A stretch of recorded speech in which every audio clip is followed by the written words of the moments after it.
খুলনার নানা সমস্যা সম্ভাবনা নিয়ে প্রতি রাতের মতো আপনাদের সাথে আছি নাগরিক ফোরামের পক্ষ থেকে নাগরিক ভাবনা নিয়ে কেটিভির পর্দায়।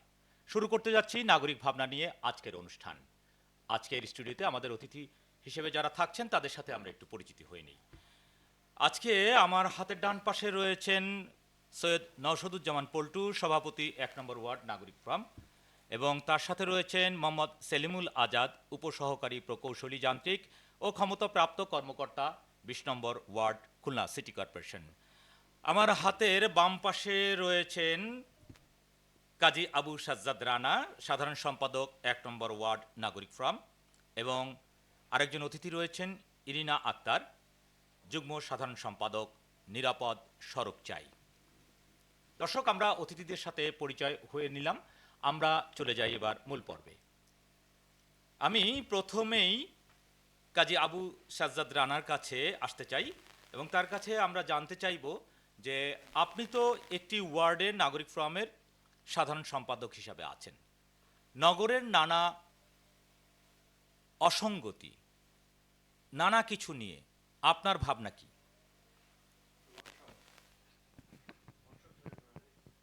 ধন্যবাদ।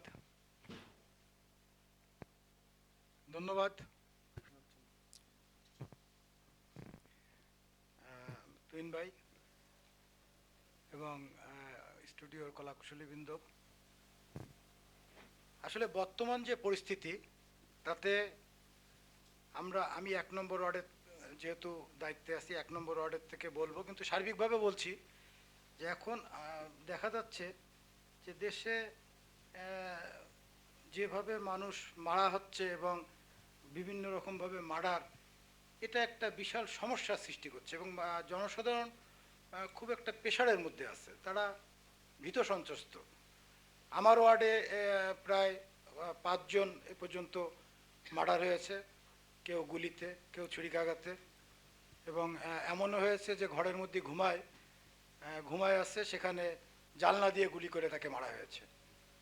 কিছুদিন আগে ফুলবাড়ি গেটে একটা আলোচনা সভা চলছিল, সেখানে গুলি করে একজন শিক্ষককে মারা হয়েছে। তো আসলে এই যে ব্যাপারগুলো, এগুলো জনগণ খুব চিন্তিত আছে, সবাই একটা ভীত সন্ত্রস্ত জীবনযাপন করছে। আপনার কি মনে হয় যে এই যে নগর জীবনে একটি অস্বস্তিকর পরিবেশ তৈরি হয়েছে, এর জন্য কারা দায়ী?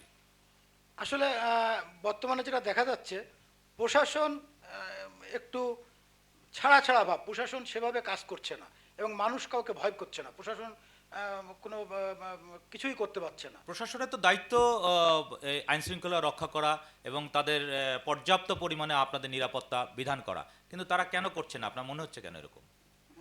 এটা আসলে আমার মনে হচ্ছে যে এখন যে সরকার ক্ষমতায়, একজন নির্বাচিত সরকার যদি ক্ষমতায় না আসে, তাহলে প্রশাসন কার কথা শুনবে? এখন বিভিন্ন জনের কথা শুনতে হচ্ছে এবং তারা এখন ধরতে গেলে নিশ্চুপ। মানে আপনার বক্তব্যের মাঝে আসছে যে অনির্বাচিত সরকারের কারণে এই মানে এই সমস্যাগুলো তৈরি হচ্ছে। আমার এটা মনে হচ্ছে। কিন্তু আমাদের বিগত দিনে তো দেখে এসেছি যে নির্বাচিত সরকার ছিলেন, কিন্তু তখনও তো কম বেশি এরকম আমরা শুনতে পেয়েছি।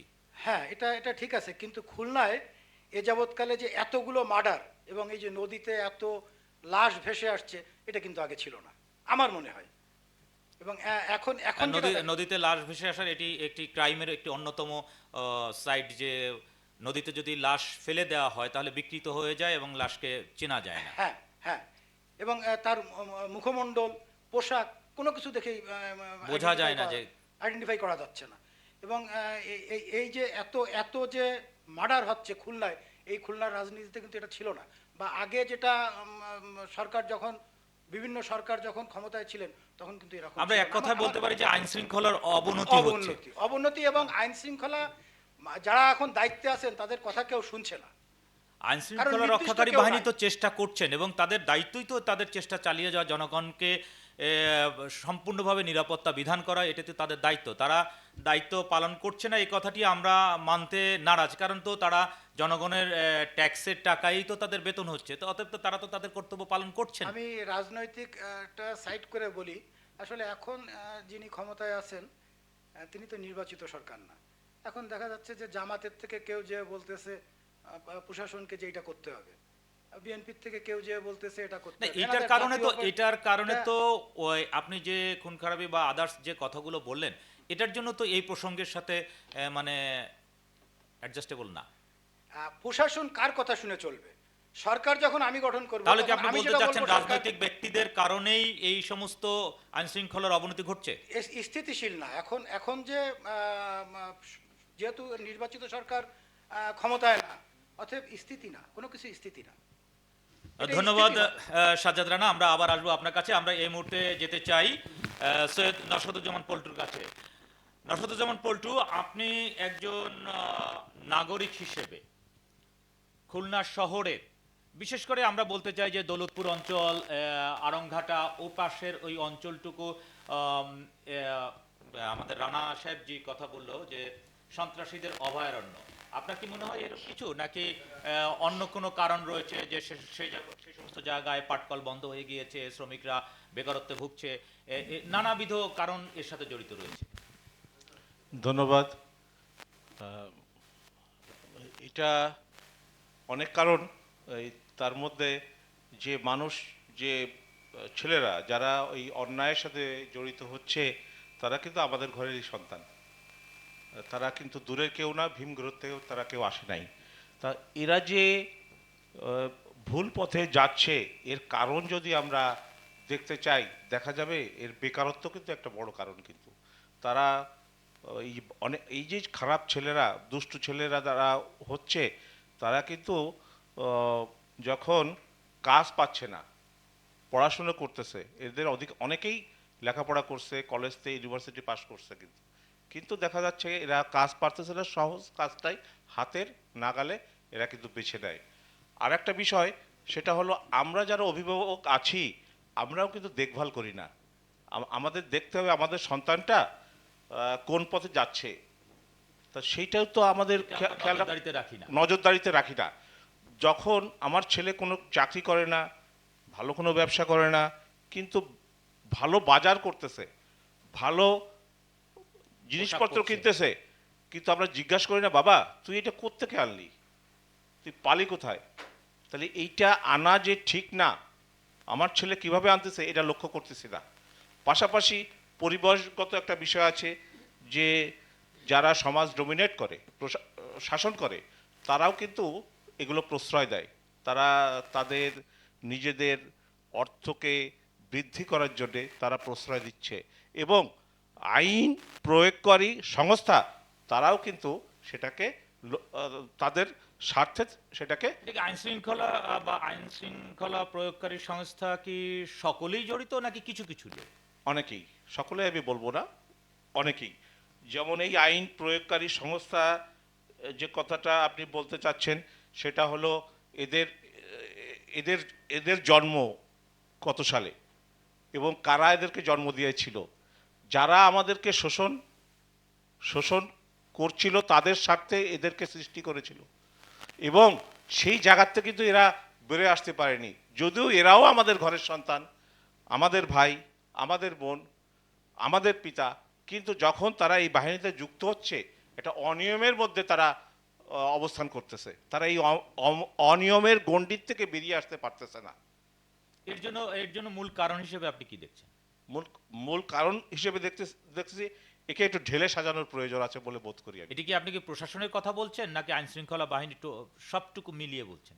আমি নির্দিষ্ট একটি আইন প্রয়োগকারী সংস্থার কথা বলছি। আচ্ছা, আমরা আমরা আমরা তাহলে বলতে পারি যে আমাদের বর্তমান সময়ে মানবিক মূল্যবোধের অবক্ষয় ঘটেছে।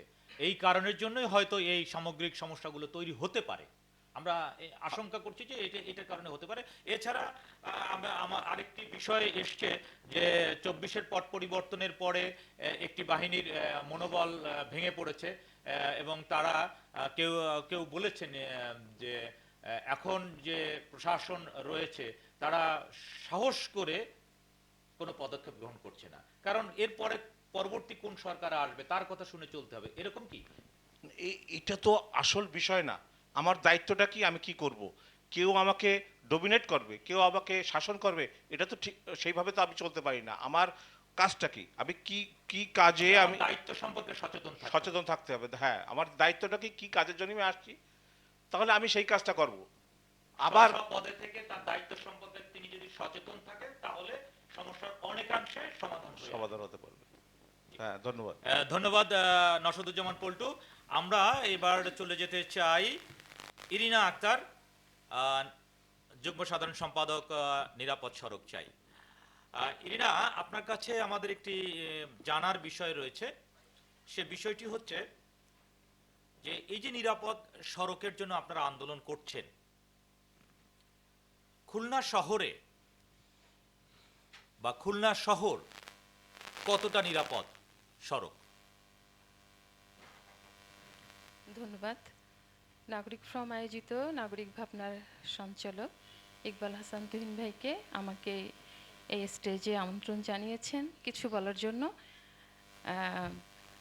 নিরাপদ সড়ক চাই, আমাদের এই আন্দোলনটা প্রথমে শুরু করেছিলেন চিত্রনায়ক ইলিয়াস কাঞ্চন 1993 সালে, যখন ওনার সহধর্মিণী সড়ক দুর্ঘটনায় মারা যায়। তারপর থেকে তো আমাদের বর্তমানে বাংলাদেশের শুধু খুলনা শহর না, সমগ্র বিভাগেই সড়ক দুর্ঘটনা এবং সড়ক নিরাপদ নয়, এটা আমরা খুব ভালোভাবে দেখছি। এবং এ ব্যাপারে আমাদের পদক্ষেপ, আমরা অনেক ধরনের পদক্ষেপ নিয়েছি। যেমন কিছুদিন আগে আমরা রূপসার উপার একটা মাধ্যমিক স্কুলে, প্রথমে আমরা স্কুলের বাচ্চাদের, ক্লাস 5-এ পড়ুয়া বাচ্চাদেরকে আমরা সড়ক নিরাপদ রাখার উপরে ট্রেনিং দিয়েছি। এরপরে গত 3 তারিখে আমরা একটা র্যালি করেছি, কিছু প্রসপেক্টাস বিলি করেছি এবং বিভিন্ন শ্রমিক, মোটর শ্রমিক, তারপরে হচ্ছে ড্রাইভার, মোটর রিক্সা চালক, ভ্যান চালক, তারপরে মোটরসাইকেল যারা চালান, তাদের সঙ্গে আমরা কথা বলেছি এবং এ ব্যাপারে আমরা তাদেরকে বিভিন্ন ট্রেনিংয়ের ব্যবস্থাও করিয়েছি। খুলনার সড়ক নিরাপদ রাখতে আপনারা কি কি পদক্ষেপ নিতে পারেন বলে মনে হয়? আমি তো প্রথমেই বললাম যে 5ম শ্রেণীর পড়ুয়া যে বাচ্চাটাকে যাদেরকে আমরা এখন শুধু তো পঞ্চম প্রশিক্ষণের শ্রেণী নয়, আমাদের চেষ্টা তো করছি, অশীতিপর 5 বছর বৃদ্ধ, পরে 80 বছরের বৃদ্ধ রাস্তায় হাঁটেন। সেদিন আমরা দেখতে পেলাম যে একটি অটো এসে এক বৃদ্ধকে একদম স্পট ডেথ খুলনাতেই। তাহলে এটা তো আমরা শুধু 5ম শ্রেণীর মধ্যে সীমাবদ্ধ রাখলেই হবে না। না, 5ম শ্রেণীর থেকে আমরা শুরু করেছি এবং সকল শ্রেণীর আমরা ড্রাইভার বলেন মানুষদেরকে আমরা প্রশিক্ষণের ব্যবস্থা করছি এবং বিভিন্ন আচ্ছা, আমি ধরনের। একটু যোগ করতে চাই, যে জি। ড্রাইভারদের কথা বললেন, এখানে কি মনে হয় অশিক্ষিত বা প্রশিক্ষণবিহীন ড্রাইভারদের কারণে বা অদক্ষ ড্রাইভারের কারণে দুর্ঘটনা ঘটে থাকে? অবশ্যই অবশ্যই, এখানে অনেক সময় দেখা যায় যে ড্রাইভারের জায়গায় হেল্পারও অনেক সময় ড্রাইভিং করে। এক্ষেত্রে আপনি প্রশাসনের কাছে কি আশা করেন? প্রশাসনের কাছে আশা করব যে এরা যখন লাইসেন্সগুলা দিবেন, ওইগুলা তো অবশ্যই ওইভাবে করে পরীক্ষা করে দিতে হবে, বিভিন্ন পরীক্ষার মাধ্যমে তাদেরকে করতে হবে, লাইসেন্সগুলা দিতে হবে। আমরা তো শুনতে পাই বা আমরা জেনেছি, আমরা কাউকে দোষারোপ করতে চাই না, আমরা অনেক জায়গায় শুনতে পাই বা অনেক সময় পত্রিকার মাধ্যমে দেখতে পাই যে লাইসেন্সের ক্ষেত্রে দেখা যাচ্ছে যে অদক্ষ একজন ড্রাইভারই বলি, যেহেতু সে লাইসেন্স প্রাপ্ত হয় যখন, তার অদক্ষ তিনি, কিন্তু তার লাইসেন্স হয়ে গিয়েছে। এ ব্যাপারে আপনারা কি কি পদক্ষেপ গ্রহণ করবেন বলে আশা করেন? বা পরবর্তীতে আগামী যারা নেতৃত্বে আসবেন তাদের কাছে আপনার প্রত্যাশা কি এই লাইসেন্সগুলো পাওয়ার ক্ষেত্রে? তাদের কাছে আমার প্রত্যাশা থাকবে, আমাদের সমষ্টিগতভাবে প্রত্যাশা থাকবে যে একজন ড্রাইভারকে ড্রাইভিং লাইসেন্স দেওয়ার আগে ওটাকে ভালোভাবে পরীক্ষা নিতে হবে এবং তাদেরকে আপনারা কি এনকোয়ারি। বিআরটি এর সাথে বসেছেন কখনো? হ্যাঁ, আমরা বিআরটি এর সঙ্গে বসেছি। বসেছেন? হ্যাঁ, তাদের সাথে পরামর্শ করেছেন? তাদের সঙ্গেও পরামর্শ করেছি আমরা, মানে তারা আপনাদেরকে সহযোগিতা করবার আমাদের জন্য? সহযোগিতা করবার জন্য বলেছেন। ধন্যবাদ ইরিনা, আমরা আবার আসবো আপনার কাছে। আমরা এই পর্যায়ে যেতে চাই মোহাম্মদ সেলিমুল আজাদ, উপ সহকারী প্রকৌশলী যান্ত্রিক, খুলনা সিটি কর্পোরেশন। সেলিম, আপনাকে ধন্যবাদ আমাদের স্টুডিওতে। সেলিম আজাদ, আপনার কাছে আমাদের একটু দর্শকদের জানার অনেক দিনের প্রশ্ন জমে আছে যে সিটি কর্পোরেশনে অনেকগুলো গাড়ি চলে, অনেকগুলো, এবং আমরা যতটুকু জানি 210টি গাড়ি সিটি কর্পোরেশনের বর্তমানে রয়েছে, 30টি আপনারা আনছেন এবং আরও 34টি আপনারা আনার প্রক্রিয়ায় রয়েছেন। সেলিম, আপনার কাছে প্রশ্ন যে এই 210টি গাড়ি চালানোর জন্য আপনাদের কি দক্ষ ড্রাইভার রয়েছে? ধন্যবাদ সঞ্চালক ইকবাল হাসান তুইন আজকে আমাকে এখানে আমন্ত্রণ জানানোর জন্য। পাশাপাশি আমি নাগরিক ফোরাম এবং কেটিভিকে ধন্যবাদ জানাচ্ছি। আপনি যেটি বলেছেন 210টি গাড়ি আমাদের রয়েছে। আমাদের গাড়ি এবং হ্যাভি যে মানে যন্ত্রপাতি যেগুলো সেগুলো আমাদের সব মিলিয়ে 210টি রয়েছে। তার অনুকূলে আমাদের ড্রাইভার রয়েছে 100 জন। 100 জন। 100 জন 210টির বিপরীতে 100 100 জন জন ড্রাইভার। ড্রাইভার রয়েছে। তো 100 জন ড্রাইভার দিয়ে আমাদেরকে কিন্তু 210টি পরিচালনা করতে হচ্ছে। কিভাবে করতে হচ্ছে আমাদের? দেখেন, আমরা সকালে ওই ড্রাইভার একটা ড্রাইভার সকালে একটা গাড়ি চালাচ্ছে, এক ধরনের কাজ হচ্ছে সেই গাড়ির থেকে। পরবর্তীতে বিকালে কিন্তু আরেক ধরনের কাজ হচ্ছে একই ড্রাইভার কিন্তু অন্য যন্ত্রপাতি বা অন্য গাড়ি দিয়ে চালানো হচ্ছে। এভাবে কিন্তু আমরা চালাচ্ছি, আমরা কিন্তু নাগরিক সেবা দিয়ে যাচ্ছি। নাগরিক সেবাতে আমরা কোনো যাতে ব্যাঘাত ঘটে এ ধরনের কোনো কাজ আমরা মানে যাতে না হয় সেই বিষয়টা কিন্তু আমরা লক্ষ্য কিন্তু রাখছি। ড্রাইভারদের উপর মনস্তাত্ত্বিক একটা ব্যাঘাত তো ঘটছে। এখন এটা আপনি বলতে পারেন যে হ্যাঁ, তাদের উপর প্রেশার পড়ছে, পাশাপাশি আমাদের উপরে প্রেশার পড়ছে। আপনি সঠিক বলেছেন যে আমাদের সামনে আমাদের আরও কিছু গাড়ি আসতেছে আর কি আমাদের প্রজেক্ট থেকে। তো দেখা যাচ্ছে যে সেখানে 30টি ওয়ার্ডের জন্য 30টি 1 টনের ছোট ট্রাক যেটা গলির ভিতরে ঢুকতে পারে এই ধরনের ট্রাক থাকবে, প্রতিটা ওয়ার্ডে এটা দেওয়া হবে। পাশাপাশি অন্যান্য হ্যাভি ইকুইপমেন্টস যেগুলো সেগুলো আসবে। তো দেখা যাচ্ছে যে এই সমস্ত গাড়ি চালানো, বিশেষ করে হ্যাভি ইকুইপমেন্টস চালানোর জন্য আমাদের দক্ষ ড্রাইভারের প্রয়োজন। সেখানে আপনার আমরা যেটাকে বলি যে হ্যাভি লাইসেন্সধারী সেই ধরনের ড্রাইভার প্রয়োজন। লাইট এবং কতজন মিডিয়াম আছে এখন হ্যাভি লাইসেন্সধারী?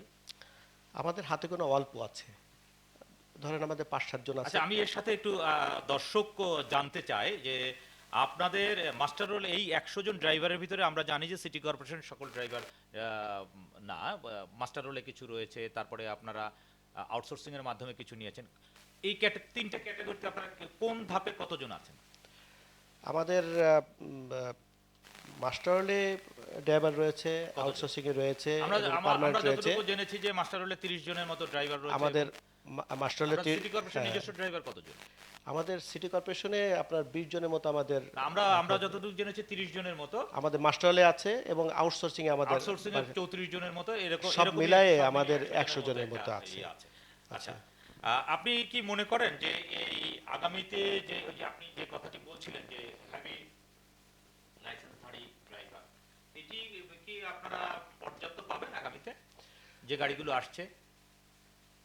ড্রাইভার আপনি যেভাবে নেবেন, আপনি সার্কুলার যেভাবে দিবেন সেভাবে আসবে। সিটি কর্পোরেশন যেভাবে, আপনি জানেন যে আমাদের 1987 সালের সেটআপ, সেই সেটআপে যে লোকবল ছিল জি। সেই লোকবল কাজ করছে। তার ভিতর কিন্তু অনেকে রিটায়ার্ড। 87 সালের পর থেকে আর এই পর্যন্ত গাড়ি কেনা হয়েছে কিন্তু লোকবল বাড়ানো হয়নি। সেটআপ আমরা পাস করার জন্য আমরা পাঠিয়েছি, এখন পর্যন্ত প্রক্রিয়াধীন আছে, ওটা হয়তো অচিরে হয়ে যাবে। তাহলে তো ধরেন যে গাড়ি যদি নষ্ট হয়ে যায় এবং মানুষের সেবা যে সেবার জন্য যে গাড়িগুলো ব্যবহৃত হয় সেই গাড়িগুলো যদি নষ্ট হয়ে আপনার যান্ত্রিক বিভাগে পড়ে থাকে সারানোর জন্য, তাহলে নাগরিক সেবা থেকে তো নগরবাসী বঞ্চিত হবে। আমি আপনাকে বলতে পারি যে আমরা আমাদের ওখানে আমাদের যান্ত্রিক বিভাগে আমাদের মেনটেন্যান্সের জন্য ওইভাবে পড়ে থাকে না। আমরা দিনরাত মানে চেষ্টা করে আমরা ওইটাকে রিপেয়ার করার চেষ্টা করি, যেটা আমরা ধরুন, আমি আপনার সাথে একটু বলি, ময়লা আবর্জনা সরানোর জন্য যে গাড়িগুলো রয়েছে জি।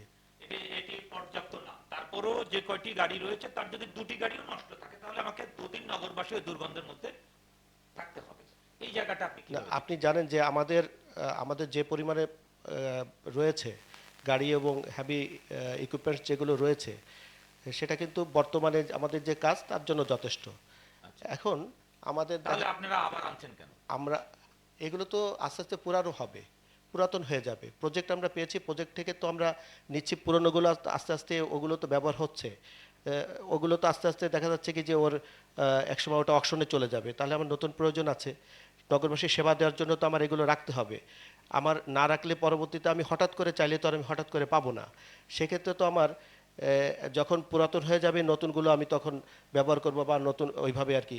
আর আপনি যেটা বলছেন যে আমাদের যান্ত্রিক বিভাগে আমাদের বর্তমানে আমাদের কষ্ট হচ্ছে, আমাদের মেকানিক যারা আছে, সহকারী মেকানিক যারা আছে, এদের কষ্ট হচ্ছে। দেখা যাচ্ছে কি যে আপনার 5টা পর্যন্ত হয়তো আমাদের ডিউটি, 9টা থেকে 5টা আমরা ডিউটি করি, মানে স্বাভাবিক যেটা আর কি। আমরা কিন্তু 10টা পর্যন্ত, 11টা পর্যন্ত ওভারটাইম দিয়ে করান? ওভারটাইম দেই না, কিন্তু সবাই আমরা করি। ওভারটাইম ছাড়াই করে? আমরা আমরা নাগরিক সেবা দেওয়ার জন্য আমরা এটা করি। এটা কি বিগত দিনগুলোতে হয়েছে, নাকি এই পট পরিবর্তনের পরে আপনারা এটি করতে না, এটা সক্ষম আগে হয়েছেন? আগের থেকেই হচ্ছে, এটা আগের থেকে চলে আসছে। আমার ওখানে আমার যান্ত্রিক বিভাগে বর্তমানে নির্বাহী প্রকৌশলী যিনি ছিলেন উনিও এসে চলে গিয়েছেন, রিটায়ারমেন্টে গিয়েছেন। সহকারী প্রকৌশলী উনিও গিয়েছেন, আমি একা ওখানে আছি।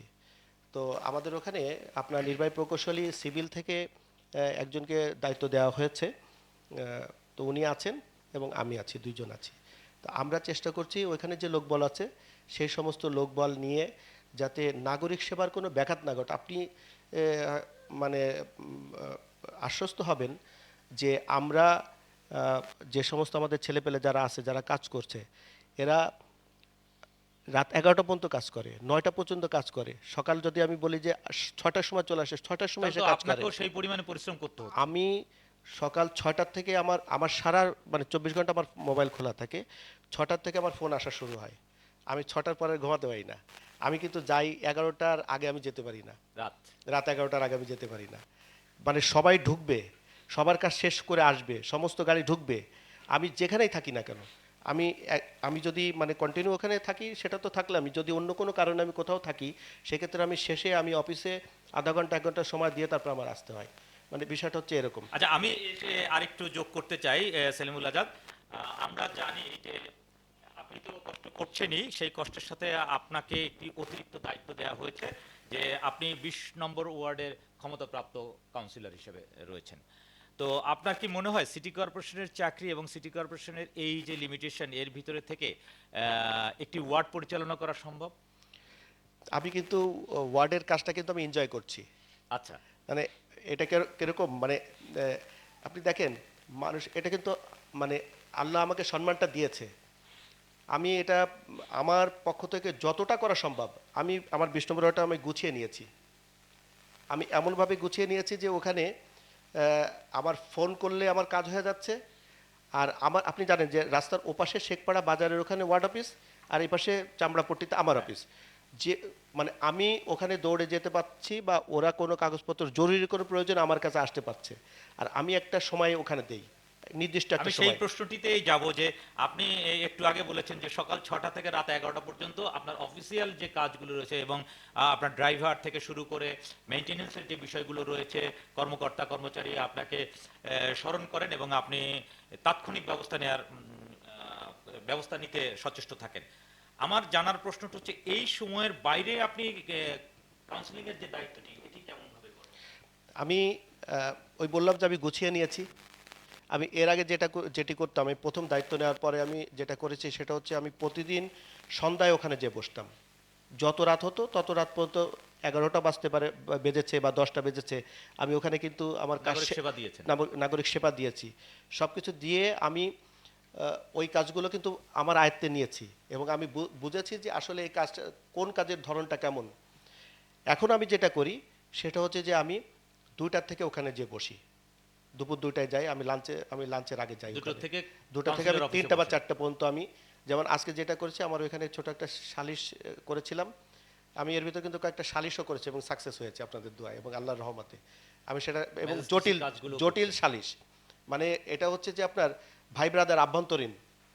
আর আপনি তো জানেন যে ওই অঞ্চলে কিছু স্থানীয় জনগণ আছে যে ভাই ব্রাদারের ভিতর তাদের কিন্তু কোনো মিল নেই এবং এইগুলো কিন্তু খুব জটিল আকার ধারণ করে। আল্লাহর রহমতে আমি কিন্তু 2টি সালিশ করেছি এবং 2টি কিন্তু সাকসেস হয়েছে, এবং পারিবারিক জমি জমা সংক্রান্ত। আজকে একটি সালিশের ওখানে মানে সেটা ছিল যে ভাগাভাগি, জমি ভাগাভাগির বিষয়টা, সেটি আজকে ওখানে আমি গিয়েছি আপনার 4টের দিকে ওখানে গিয়েছি, যে নিজে থেকে মাপজোপ করে সব কিছু বুঝিয়ে দিয়েছি এবং তারা সেইভাবেই কাজ করছে। আমি আমার বাসায় এসে মানে দুপুরে খাবার খেতে খেতে আমার মাগরিবের আজান হয়ে গিয়েছে, কিন্তু আমি দুপুরে খাবার কিন্তু খেতে পারিনি। মানে এইভাবে। আর ওয়ার্ডের কাজেরগুলো আমি যে বললাম আপনাকে এনজয় করি। আসলে আমি যদি মানে কোনো কাজের ভিতরে আনন্দ না পাই তাহলে কিন্তু আমার কাজটা করতেও ভালো লাগবে না, আর আমি সেবাও দিতে পারবো না। আর ধন্যবাদ সেলিম। আমরা ধন্যবাদ। আসবো আবার আপনার কাছে, এবং আমরা শুনলাম যে একজন সিটি কর্পোরেশনের কর্মকর্তা হয়ে দুটি পদে আসীন হয়ে তিনি কাজ করছেন এবং নাগরিক সেবা দেওয়ার চেষ্টা করছেন। আমরা এবার চলে যেতে চাই আবারও কাজী আবু সাজ্জাদ রানা আপনার কাছে। আপনি তো শুনলেন সিটি কর্পোরেশনের কর্মকর্তা কিভাবে কাজ করছেন, আহ, নিরাপদ সড়ক রাখতে তারা কি ব্যবস্থা গ্রহণ করবেন, এবং নসরুজ্জামান পল্টুর কাছ থেকে আমরা শুনলাম প্রশাসনের অব্যবস্থাপনার যে বিষয়গুলো রয়েছে তিনি সেই প্রসঙ্গগুলো তুলে এনেছেন। আপনার কি মনে হয় আগামী দিনে যারা নেতৃত্বে আসবেন তারা এগুলো সমাধান করতে সক্ষম, বা আপনার কি প্রত্যাশা? প্রত্যাশা তো অবশ্যই থাকবে যেন এগুলো সমাধান হয়, কিন্তু আগামীতে যারা আসবে তারা কতটুকু পারবে সেটা তো ভবিষ্যতই বলবে। না, ভবিষ্যতে বলবে এই কথাটি বলে আপনি নাগরিক নেতা হিসেবে পার পেতে পারেন না। পারেন না এই কারণের জন্য বলছি যে আপনাদের মতো নাগরিক নেতারাই কিন্তু আগামী দিনে নেতৃত্বে যারা আসবেন তাদেরকে পরিচালিত করবেন বলে আমরা বিশ্বাস রাখতে চাই। তো সেই জায়গা থেকে যে এখন আগামী যে সংসদ নির্বাচন, সিটি কর্পোরেশন নির্বাচন, সেখানে সৎ, যোগ্য, দুর্নীতি মুক্ত একজন শাসক আপনারা চান, নেতা চান, নেতৃত্বে নির্বাচন করতে চান, সেক্ষেত্রে আপনারা কি কি পদক্ষেপ গ্রহণ করতে পারেন, এবং এই কথাটি আমরা জানতে চাই এবং আমাদের দর্শকরা জানতে চায় যে আপনাদের আগামী নেতৃত্বের কাছে প্রত্যাশা কি? আমরা অবশ্যই প্রত্যাশা করব আগামী নেতৃত্বে যারা আসবে তারা যেন এই কাজগুলি সুন্দরভাবে করতে পারে, এবং আমরা তাদের কাছে তারা যদি না পারে তাহলে আমরা তাদেরকে বুদ্ধি দেব। না, এই কাজগুলি বলতে আপনি কোন কোন কাজগুলোকে মেনশন করছেন যে এই কাজগুলো আগামী নেতৃত্বের কাছে আপনি প্রত্যাশা করছেন? তাহলে এই আমাদের কেটিভির দর্শক এবং আগামী দিনে যারা নেতৃত্বে আসবেন তারা এই অনুষ্ঠানটি যদি দেখেন তাহলে তারা এইগুলো পয়েন্ট নিতে পারবেন এবং সেই অনুযায়ী তারা কাজ হয়তো করতে পারেন। যেমন রাজপথের কথা বলি, যেটা আপা যে সংস্থার সাথে আছে উনি যেটা বলে গেলেন, এখানে এখন দেখা যাচ্ছে যে যারা গাড়ি ড্রাইভিং করতেছে, যারা গাড়ি চালাচ্ছে, ড্রাইভার আছে, এদের হয়তো দেখা গেল ঠিক মতন লাইসেন্স নাই, বা এই যে অটো রিক্সাগুলো চলতেছে এরা আমরা সিটি কর্পোরেশন যে লাইসেন্স দিছে তার চেয়ে 3 ডবল 4 ডবল অটো এখন রাস্তায় চলছে। এই যে 3 ডবল 4 ডবল রাস্তায় চলছে, এই অটোগুলো কোথা থেকে এসছে এবং এরা কারা? এরা আমি যতদূর খোঁজ নিয়ে জানছি যে সিটি কর্পোরেশন যে লাইসেন্সগুলো দিছে এই লাইসেন্স আবার ভাড়া দেওয়া হয়। এরা দেখা যাচ্ছে যে একটা লাইসেন্সে 4টে গাড়ি চলতেছে, সকালে একটা 4টা গাড়ি চলছে। আমরা সিটি কর্পোরেশনের কর্মকর্তা রয়েছেন, আপনার দৃষ্টি আকর্ষণ করে আমরা আপনার কাছে যাব, আপনি এটি একটু নোটে রাখবেন যে একটি লাইসেন্সে 4টি গাড়ি চলছে। জি বলুন। অটোর যে লাইসেন্সটা দেওয়া হয়েছে, অটোর আমি ঠিক সংখ্যাটা বলতে পারবো না, উনি বলতে পারবেন সংখ্যাটা, তবে তার 4 গুণ গাড়ি চলতেছে, এটা শিওর। এটা হয়তো কিছুটা হতে পারে, কিন্তু সার্বিক দিক থেকে কি এই জনগোষ্ঠী শহরের ভিতরে কিভাবে প্রবেশ করছে, এটি কি হিসাবে আপনি দেখছেন? এটি একজনের কাছে টাকা থাকলে সে একটা গাড়ি কিনতেছে, গাড়ি কিনে চালাচ্ছে, তার লাইসেন্স নেই, লাইসেন্স এখন দিচ্ছে না, সে অটোমেটিকলি যখন লাইসেন্স পাচ্ছে না তখন আরেকজনের দ্বারস্থ হচ্ছে। কিন্তু খুলনা সিটি কর্পোরেশন তিনি নাগরিক না, খুলনা সিটির বাইরের নাগরিক, তিনি সিটিতে প্রবেশ করছেন একটি অটো নিয়ে, তিনি কিভাবে প্রবেশ করছেন? এটির কি কোনো সিটি কর্পোরেশনের কোনো যান চলাচলের নিয়ম আছে কি না, যে বাইরের কোনো যান? না, এটা নিয়ম নাই। হ্যাঁ, তাহলে আমরা আগামী নেতৃত্বের কাছে এই প্রত্যাশা রাখতে পারি যে নিয়মতান্ত্রিক উপায়ে সিটিতে যান চলাচল করুক। হ্যাঁ, এর জন্য একটি নীতিমালার প্রয়োজন। এবং আমার মনে হয় আরেকটা জিনিস সাথে সাথে আছে যে গাড়ির যে গতি, এই গতি অনুযায়ী গাড়ি রাস্তার লেনগুলো সেভাবে হওয়া উচিত। আমাদের প্রায় রাস্তায় কিন্তু 1 লেন 2 লেন, এবং এখানে যে এত রকম গাড়ি একসাথে চলে, এটা খুব মানে কষ্টের ব্যাপার। এটা সেটাও আছে। আরেকটা বিষয় রয়েছে, আপনি ওই যে যেটা বললেন এটি এতগুলো আসছে, এটা অনেকাংশে আবার দেখা যায় যে আমরা পত্রিকার মাধ্যমে জানতে পারি যে খুলনা শহরে যে আপনাদের দৌলতপুরের পাশে যে জুট মিলগুলো ছিল, খালিশপুর অঞ্চলে যে জুট মিলগুলো ছিল, এগুলো তো আপনার বন্ধ হয়ে গেছে। এই শ্রমিকরা কোথায় বন্ধ? এবং আমরা যতদূর আমাদের কাছে যে ডাটা রয়েছে তাতে যে এই যে মাহেন্দ্রগুলো চলে, এর অধিকাংশ শ্রমিক বেকার শ্রমিকরাই এটা অধিকাংশই মাহেন্দ্র, অটো রিক্সা এগুলো ওরাই চালাচ্ছে। ওরা এক বেলা দেখা গেল যে কাজ করতেছে অন্য, এক বেলা এগুলো ধন্যবাদ সাজ্জাদ রানা আপনাকে। আমরা এবার যেতে চাই ইরিনা আক্তার আপনার কাছে। ইরিনা, আপনি তো বললেন নিরাপদ সড়ক নিয়ে, এবং আপনি খুলনার নিরাপদ সড়কের জন্য আমরা একটি উদাহরণ আপনাকে দিই, যে আমাদের ময়লাপোতার মোড়টি একটি সৌন্দর্য বর্ধনের জন্য সিটি কর্পোরেশন নানা উপায় গ্রহণ করছেন। এর সাথে নাগরিকদের সম্পৃক্ততা থাকলে কতটা ভালো হতো। আর এখন দেখেন অনেকখানি ঘুরে, প্রায় মাঝামাঝি আপনি আমরা ধরতে পারি যে সেলিম আজাদের কাউন্সিলের অফিসের কাছাকাছি যে আমাদেরকে ঘুরে আসতে হচ্ছে, তাই না? তো এই যে এটাতেও কিন্তু নাগরিক দুর্ভোগ হচ্ছে কিনা, এটা আমাদেরকে ভাবতে হবে। আবার দুর্ঘটনা এড়াবার জন্য এটি সহজ পদ্ধতি কিনা, আপনি কি মনে করেন? ধন্যবাদ তুহিন ভাইকে। যে ময়লাপোতার মোড়ে যে পদ্ধতিটা ব্যবহার করা হচ্ছে এখন, এইটা নাগরিকের জন্য অবশ্যই দুর্ভোগ, এটা একটা ব্যাপার। আর একটা বিষয় বললেন যে নাগরিক হিসাবে আমাদের যে দায়িত্বটা থাকে, যেমন 2 তারিখের ঘটনা, আমাদের ওয়ার্ডে একটা ছেলে অনেক দ্রুত মোটরসাইকেল, আমি তখন বাসায় অবস্থান করছি, ওই মোটরসাইকেল অ্যাক্সিডেন্ট করে 70 বছর বয়স হয়ে একটা লোক স্পট ডেড। এখন আমরা যদি নিজের জায়গা থেকে নিজেরা সচেতন না হই, নিজেদের যদি পদক্ষেপ, তাহলে কোনো কিছু করা সম্ভব না, কোনো কিছুই করা সম্ভব না। কারণ আমরা বুঝতেই পারছিলাম ওই ছেলের মোটরসাইকেলের গতিবেগ দেখে, বা আমরা বুঝতে পারছিলাম একটা দুর্ঘটনা ঘটবে, এবং অল্প সময়ের মধ্যেই কিন্তু আমরা জানতে পেরেছি যে একটা লোক মারা গেছে। এটা আমাদের নিজ নিজ জায়গা থেকে করতে হবে। আর সর্বোপরি আরেকটা বিষয় যেটা আসছে, এটা আসলেই বর্তমানে আমরা কিন্তু পুরো বাংলাদেশ অভিভাবক শূন্য। অবশ্যই একটা নির্বাচিত সরকার আসার প্রয়োজন। নির্বাচিত সরকার আসলে তাকে আমরা কে কতটা কিভাবে মানবো এটা পরের ব্যাপার। আপনার কথা ধরেই বলছি যে সামনে নির্বাচন আসছে, নির্বাচিত সরকার আমরা বারংবার বলছি নির্বাচিত সরকার প্রয়োজন। এই নির্বাচিত সরকারের কাছে আপনার প্রত্যাশা থেকে আগামী দিনে যে সাংসদ আসবেন খুলনা শহরে, এই সাংসদের কাছে আপনাদের প্রত্যাশা কি?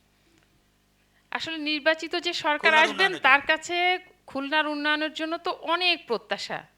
খুলনায় আমরা তার ভিতরে একরকম আপনার এই নিরাপদ সড়কের জন্য কি প্রত্যাশা? নিরাপদ সড়কের জন্য প্রত্যাশার ভিতরে আছে, আপনি প্রথমে বললেন লাইসেন্সের ব্যাপারটা, ওইটা একটু সেভাবে দিতে হবে। পাশাপাশি প্রশাসন এবং যে সকল জনগণ বা আমরা চলাচল করব, এই ব্যাপারগুলো প্রশাসনকে ওইভাবে করে কঠিনভাবে দেখতে হবে। আমরা সবাই প্রশাসনকে ড্রাইভার- দোষারোপ করি, আমরা আমরা নাগরিক হিসেবে সব প্রশাসনের ঘাড়ে দায় দিই, কিন্তু আমরা নাগরিক হিসেবে সচেতন হতে পারি না। হ্যাঁ, অবশ্যই, সেটাই তো বলছি, আমরা নিজ নিজ জায়গা থেকে আমাদের একটু সচেতন হতে হবে। নিজ নিজ জায়গা থেকে যতক্ষণ আমরা সচেতন না হব, সড়ক নিরাপদ করা সম্ভব না। আমরা লিফলেট বিলি করছি, আমরা বিভিন্ন সেমিনার করছি, আমরা ওদেরকে প্রশিক্ষণ দিচ্ছি, তারপরও দেখেন আমাদের বারংবার এবং বিভিন্নভাবে প্রতিনিয়ত প্রত্যেক দিন কোথাও না কোথাও দুর্ঘটনা ঘটছে এবং মারা যাচ্ছে। এবং সেই জায়গা থেকেই বলবো আমাদের নিজস্ব জায়গা থেকে আমাদের সচেতন হতে হবে। এ তো সচেতনতার ব্যাপারটি গেল, কিন্তু প্রত্যাশা আগামী দিনের নেতৃত্বের কাছে? আগামী দিনের নেতৃত্বের কাছে প্রত্যাশা একটাই থাকবে, আমার নিরাপদ সড়ক চায়ের প্রতিনিধি হিসাবে যেন সরকার এমন কোনো আইন করেন যাতে করে আমাদের যারা ড্রাইভিং করবেন বা আমরা যারা চলাচল করব, এটা যেন সঠিকভাবে, এই ব্যাপারটা কঠিন হতে হবে, এটা তো সঠিকভাবে আমরা আইন পালন আছে, করতে পারি। দেখেন আইন আছে, এরপরে সর্বোচ্চ শাস্তি মৃত্যুদণ্ড ছিল, সেখানে থেকে ড্রাইভাররা আবার আন্দোলন করলো, সেটাকে আবার মার্সি করে অনেক জায়গায় নিয়ে আসা হলো, কিন্তু সে ব্যাপারে তো আপনাদের পদক্ষেপ লক্ষণীয় ছিল কি? হ্যাঁ, ছিল।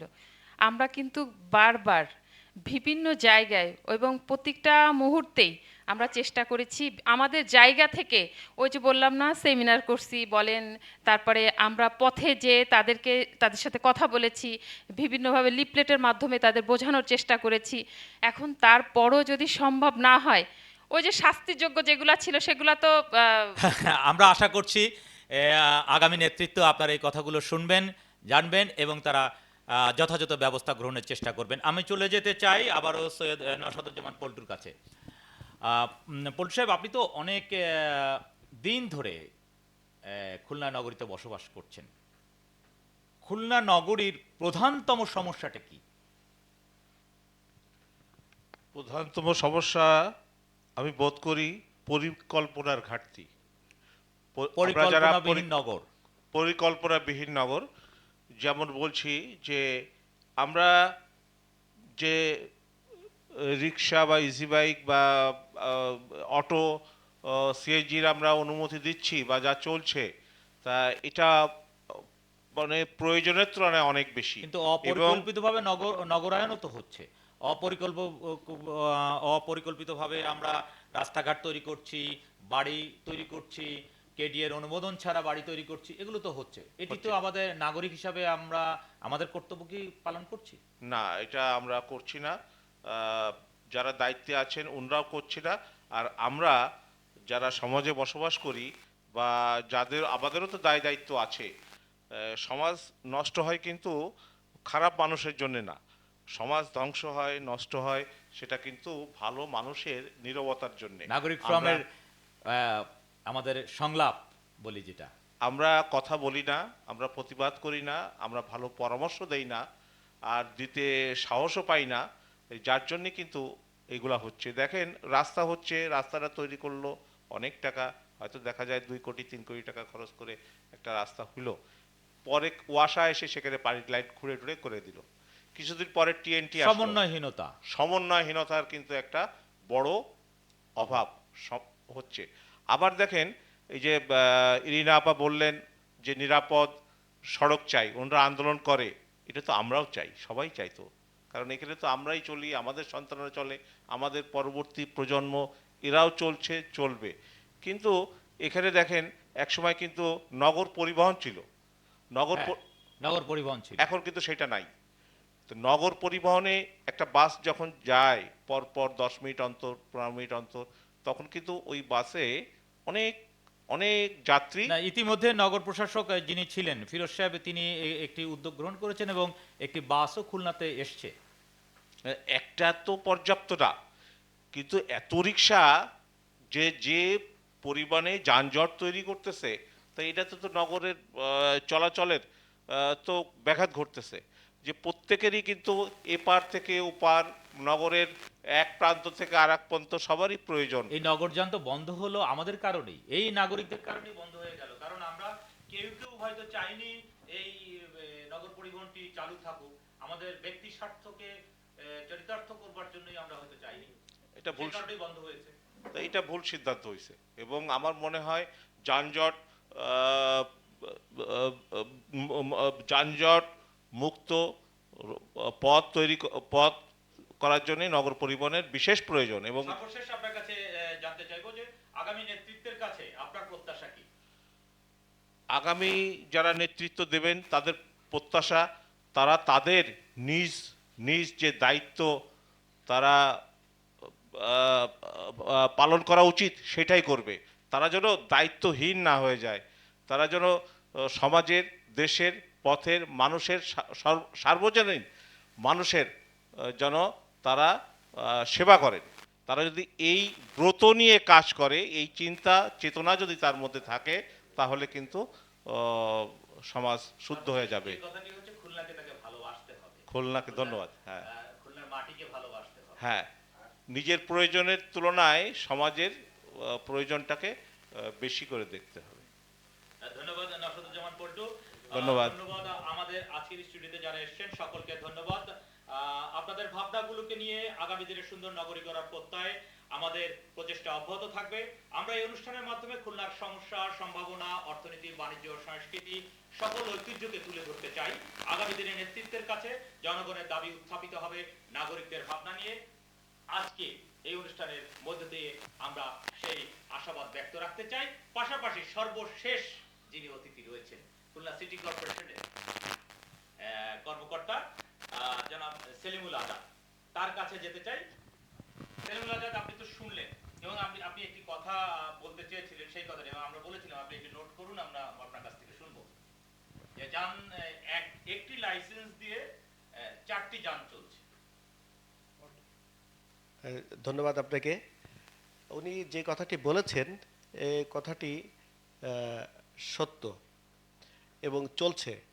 আর সবথেকে বড় ব্যাপার যেটা হচ্ছে সেটা যে আমাদের আশেপাশে যে অঞ্চলগুলো আছে, যেমন বটিয়াঘাটা, কইয়া, তারপরে আপনার ফুলতলা ওদিকে বা অন্যান্য যে সমস্ত, বিশেষ করে বটিয়াঘাটা, কইয়া ওই অঞ্চল থেকে প্রচুর পরিমাণে অটো সকালবেলা ঢোকে খুলনা শহরে এবং সারাদিন তারা এখানে থাকছে। তো দেখা যাচ্ছে যে খুলনা সিটি কর্পোরেশনে এলাকার ভিতরে যে পরিমাণে লাইসেন্স দেওয়া আছে তার থেকে কয়েক গুণ অটো এখানে চলাফেরা করছে, যার কারণে এই বিভিন্ন ধরনের দুর্ঘটনা ঘটছে।